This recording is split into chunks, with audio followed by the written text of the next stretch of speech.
Hello guys, welcome back to my channel. তো তোমরা আগের ভিডিওতেই দেখেছো ভাইয়ের দুপুরের সেলিব্রেশনটা ঘরোয়াভাবে, এখনও ঘরোয়াভাবেই বিকালের সেলিব্রেশন হবে, মানে কেক কাটিংটা। তো আজকের ভিডিওটা ছোট হবে, তো তোমরা সবাই দেখতে থাকো ভিডিওটা, আশা করি ভালো লাগবে।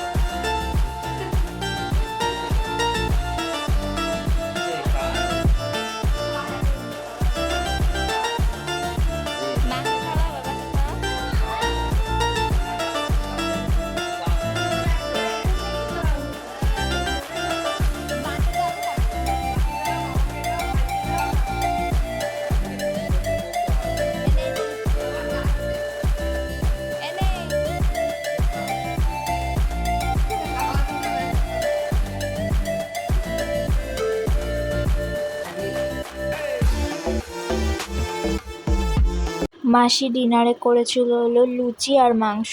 আমার লুচিটা অতটাও ফেভারিট নয়, তাই আমি ভাত দিয়েই মাংসটা খেয়েছিলাম। খুব ভালো রান্না করেছিল আমার মাসি, আলুটা খুব সফট হয়েছিল, মাংসটাও খুব সফট হয়েছিল। আমার খুব ভালো লাগে আমার মাসির হাতের রান্না। আমার মাসির প্রত্যেকটা রান্নাই খুব সুন্দর করে। যেহেতু ভাই পরের দিন সকালে এক্সাম ছিল, তাই ভাই পড়তে বসে পড়েছিল। তো ভিডিওটা যদি ভালো লেগে থাকে তোমাদের, like, comment and share, subscribe করে দিও। টাটা।